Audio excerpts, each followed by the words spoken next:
नेहमी यंग मुलींना सांगत असते, की लग्न करायच्या आधी ना, तुम्ही ना ती कुंडली वगैरे कुंडली जुळवता, पत्रिका बघता, त्याचबरोबर ते बघा, तो तुमचा पर्सनल विषय बघायचा नाही बघायची हं. पत्रिका ती. पण त्याचबरोबर तुमच्या ईटिंग हॅबिट्स ह्या पण जुळवून घ्या. कारण जर तुम्ही तुमच्या ईटिंग हॅबिट्स जुळवून घेतल्या नाहीत, हं. की माझ्या घरी सकाळ संध्याकाळ आमटी भात भाजी पोळीच असते. माझ्या घरी आई-बाबांचं पण सगळं व्यवस्थित, सगळ्यांचं वजन व्यवस्थित आहे. हं. आम्ही बाहेरचं काही कधी खात नाही. अशा मुलींनी जर एखाद्या अशा घरी लग्न करून ती गेली, की जिथे आमच्याकडे ना 4 प्रकारचे फरसाण असल्याशिवाय जेवणच होत नाही. हं. संध्याकाळी तर आमच्याकडे कधी पावभाजी, कधी मॅगी, कधी ना डोसे. नाही, खरंय. फ्रायडे, सॅटर्डे, संडे तर किचन बंद. आम्ही बाहेरचंच खातो. हं. अशा घरी जर ती गेली, तर तिचं वजन वाढणारच आहे. बरोबर. तिच्या ज्या आधीच्या ईटिंग हॅबिट्स होत्या, त्याच्या पार विपरीत एकदम तिला आता जे डाएट आहे ते तिचं झालंय. आणि मग अशा वेळी म्हणतात, की मानवलं लग्न. ते काही लग्न मानवत नाही ॲक्चुअली. हां. तिची तब्येत खराब झालेली असते. तसं जेव्हा व्हेरी ट्रू, होतंय तेव्हा. Very true. त्यामुळे पत्रिका जुळवण्याच्या आधीही म्हणेन, की एक वेळ जरा थोडं डाएट मॅच करून घ्या. खरंय. ही गोष्ट अत्यंत महत्त्वाची आहे मॅम. आता लग्न झाल्यानंतर सगळ्या बाई म्हणजे प्रत्येक स्त्रीच्या आयुष्यामध्ये जो महत्त्वाचा टप्पा आहे तो म्हणजे प्रेग्नन्सी. हं. तर या प्रेग्नन्सीच्या काळामध्ये बाईचं वजन वाढतं किंवा त्यानंतरचा जो पिरियड असतो जेव्हा बाळ जन्माला आल्यानंतर सुद्धा तिचं वजन वाढलेलं असतं. मग त्या काळामध्ये तिने कसं स्वतःचं डाएट ठेवलं पाहिजे किंवा स्वतःचा आहार कसा असला पाहिजे किंवा त्यानंतर जर तिला पुन्हा बॅक टू द तिच्या नॉर्मल लाईफमध्ये यायचं हं, असेल शारीरिकदृष्ट्या, हं. तर कसं आलं पाहिजे? एकदा पहिली गोष्ट म्हणजे हल्ली खूप पटकन कळतं, की आपण प्रेग्नंट झालोय की नाही. हं, ठीक आहे. तर हं. गरोदर म्हणजे तुम्ही प्रेग्नंट राहिलात, हां. राहिल्या, हो. मुलींना असं वाटायला लागतं, झालं, आता मला डबल जेवायला पाहिजे. हां. कारण काय, माझ्या पोटात बाळ आहे. हो. सुरुवातीचे 3 महिने त्या बाळाची साईज किती असते? एका तिळा एवढी. ठीक आहे. आता तिळा एवढ्या बाळाला तुमचं दुप्पट जेवण लागणार आहे का? अजिबात नाही. फर्स्ट ट्रायमेस्टरमध्ये म्हणजे तुम्ही कन्सीव्ह केल्याच्या नंतर पहिल्या ट्रायमेस्टरमध्ये तुमच्या ज्या कॅलरी रिक्वायरमेंट आहेत त्या 1 कॅलरीनी सुद्धा वाढत नाहीत. तुम्ही जेवढं आधी खात असता तेवढंच तुम्ही जेवलं पाहिजेत. ठीक आहे. हं. पण करतात काय, की आता प्रेग्नन्सी टेस्ट पॉझिटिव्ह आली, चला आता मी हवं ते खाऊ शकते. आता मला तर काय वजन वाढवायचंच आहे. मग मी डबल खाते. मग मी जाऊन सगळे बाहेर खाते. आणि मग काय होतं, सेकंड ट्रायमेस्टरमध्ये होतं मग जेस्टेशनल डायबिटीज मेलाइटस.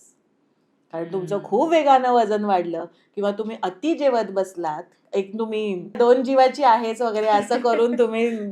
ठोकत बसलात जेवण, लिटरली तसं हं. करतात. आणि अनेक वेळा फक्त त्या बाईचा दोष असतो असं नाही म्हणत आहे मी अजिबात. घरचे सुद्धा असं, हो. "खा गं, तुला बाळाला वाढवायचंय, खा गं" करून जबरदस्ती खायला घालतात त्या बाईला. मग ती जाणार कुठे? आणि मग परत तिला जीडीएम झाला, डायबिटीज झाला गरोदरपणी, की मग तिलाच दोष द्यायचा मग, की "आता तू तब्येत नाही सांभाळली." हं. सो तुम्ही जर प्रेग्नंट असाल तर लक्षात ठेवा, पहिले 3 महिने काहीही तुमच्या आहारात बदल करायची गरज नाहीये. जर तुम्ही भाजी-बिजी अजिबात खात नसाल आधी तर ती खायला लागा. जर तुमचं जेवण म्हणजे फक्त एवढीशी भाजी आणि भरपूर पोळी असं असेल तर त्याच्यात जरा कडधान्य, डाळ असं वगैरे ॲड करा. पण जाऊन आपला आता मी आज पिझ्झा खाते ना रात्री बिर्याणी खाते असं अजिबात करायचं नाहीये, पहिली गोष्ट. दुसऱ्या ट्रायमेस्टरमध्ये पण तुमची रिक्वायरमेंट किती वाढते? तर हं. ती 2 फुलक्यांनीच. हं. एवढीच, की हं. म्हणजे आता पहिले 3 महिने होऊन गेले. तर चौथ्या महिन्यापासून एक्स्ट्रा आहार जो खायचा असतो तो म्हणजे फक्त 2 फुलके म्हणजे 2 पोळ्याने एवढाच ऐवज वाढवायचा असतो बरं. तुम्ही. हं. मग तो तुम्ही जेवणात सकाळ संध्याकाळच्या ह्याच्यात तेवढा वाढवू शकता. That's it. हं. शेवटच्या ट्रायमेस्टरमध्ये किती वाढतो? तर 2 फुलके आणि मग त्याच्याबरोबर अर्धा पराठा किंवा अंडा भुर्जी असं इतपत. म्हणजे त्याच्यात जेवढ्या कॅलरीज असतात तितक्या. हं. साधारण 450-500 कॅलरीज एवढंच एक्स्ट्रा कॅलरीज आपल्याला गरज असते. ठीक आहे. असं जर तुम्ही म्हणजे तुमचा डाएट जे आहे ते ड्युरिंग प्रेग्नन्सी मॅनेज केलं आणि अलोंग विथ दॅट हं. एक नेहमी लक्षात ठेवायचं, की प्रेग्नन्सीत तुम्हाला डायबिटीज आणि तुम्हाला कॉन्स्टिपेशन ह्याची खूप जास्त रिस्क असते आणि ब्लड प्रेशर पण तुमचं वाढायची रिस्क राइट. असते. हं. आणि हं. हे पूर्णपणे तुम्ही डाएट जर मॅनेज केलं तर तुम्ही ते व्यवस्थित कंट्रोलमध्ये राइट. ठेवू शकता. हं. तर अशा वेळी काय करायचंय? जास्त भाजी खायची आहे. प्रत्येक जेवणात प्रोटीन असलं पाहिजे. प्रोटीनचे सोर्सेस म्हणजे काय? तुम्हाला जे मांसाहारी पदार्थ आहेत त्याच्यातनं प्रोटीन मिळते. तुम्हाला दुग्धजन्य पदार्थांमधनं प्रोटीन मिळते आणि तुम्हाला डाळी आणि कडधान्य टोफू किंवा हम्म. सोयाचे जे प्रकार आहेत त्याच्यातनं तुम्हाला प्रोटीन मिळते. हे प्रत्येक मीलमध्ये असलंच पाहिजे. असंच तुम्हाला खायचं आहे. ठीक आहे. आणि हम्म. भाजी जास्त खाल्ली की त्याने काय होणार आहे की तुम्हाला हे जे 3 याची रिस्क जे मी म्हणाले की हम्म. तुम्हाला जेस्टेशनल Diabetes. डायबिटीज मलायटिस, हा ब्लड प्रेशर वाढणं आणि कॉन्स्टिपेशन ह्याची जी रिस्क आहे ती आपोआप कमी होते कारण तुम्ही भाजी व्यवस्थित खाल्लेली असते. आणि हम्म. बाळाची वाढ व्हायला पण प्रोटीनच गरजेचं आहे शेवटी. कारण आपण प्रत्येक म्हणजे पेशीत आपल्या ही पेशी जी आहे ती प्रोटीननीच Protein. बनलेली आहे. त्यामुळे तुम्हाला ती खायलाच पाहिजे. Yes. आणि तू ह्याचं पण विचारलं होतंस ना की जे नंतर बाळ नंतर हां. येस बाळ तर झाल्यानंतर बाळ झाल्यानंतर आता कसं करायचं तर बाळ बाहेर आल्या लगेच तुम्ही एकदाच जेवताय वगैरे असले प्रकार करायचे नाही आहेत. बाळ बाहेर आल्यावर युजुअली लाईक बाळाचा जन्म झाल्यावर तुम्ही बघाल की तुमचं वजन आपोआपच बऱ्यापैकी कमी झालेलं असतं. जर 10 ते 12 किलो वजन तुमचं वाढलेलं असेल गरोदरपणी तर तुमच्या लक्षात येईल की बाळाचा जन्म झाल्यावर तुमचं 7-8 किलो वजन तर असंच म्हणजे कमी होतं. आणि मग त्यानंतर तुम्ही काही घाई करायची नसते वेट लॉसची कुठल्याही प्रकारची.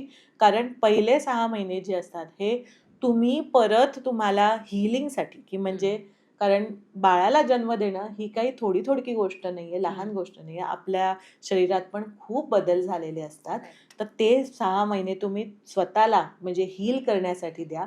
आणि मग त्यानंतर तुमच्या बाळाला सुद्धा म्हणजे तुम्ही स्तनपान करत असाल तर त्याहीसाठी ते गरजेचं असतं किंवा तो वेळ द्या स्वतःला आणि तुमच्या बाळाला. जे काही वेट लॉसचे किंवा परत जे प्रयत्न करायचेत तर ते तुम्ही 6 महिन्यानंतर करा. ओके. आणि आता बाळाला दूध पाजायचंय म्हटल्यावर पुन्हा खा असं करायचं नाही. आता हा निरोप जो आहे हा ज्या कोणी आज्या, सासू, काकू, मावशी सगळ्या ज्या गरोदर स्त्रियांच्या सांभाळ जे करत असतात ना आया सुद्धा त्यांच्यासाठी आहे. उगीच ना ते पौष्टिक लाडूचा मारा करू नका तुमच्या मुलींवर किंवा ज्यात त्यात सारखं तुपं घालू नका तुम्ही. 1 चमचा तूप पुरेसा आहे त्यांच्या जेवणात आणि त्यानंतर त्यांना नुसतं असं खाऊन पुन्हा की आता बाळाला जन्म दिला की मग परत दुसऱ्या वजन वाढीला सुरू होते. कारण का बरं? तर तुला स्तनपान करायचंय म्हणून. नाहीतर दूध कमी येईल. काही दूध कमी येत नाही जर ती व्यवस्थित खात असेल तर. जेवढं ते बाळ दूध पिईल तितकं तेवढं दूध आपोआप बनत राहतं. त्यामुळे त्याची काही काळजी करू नका. त्या बाईचं असं मोठं असं तंबूसारखं करून टाकतात तिला खायला घालून आणि मग ती परत already like that puts them at risk की कारण प्रेग्नन्सी नंतर पण नाहीतर गरोदरपणानंतर हायपोथायरॉइडिझम झाला असे पण अनेक केसेस मिळतात आणि त्याच्या मागचं कारण फक्त ह्या प्रकारे झालेलं जे वजन वाढी जे असतं तोच असतो. नो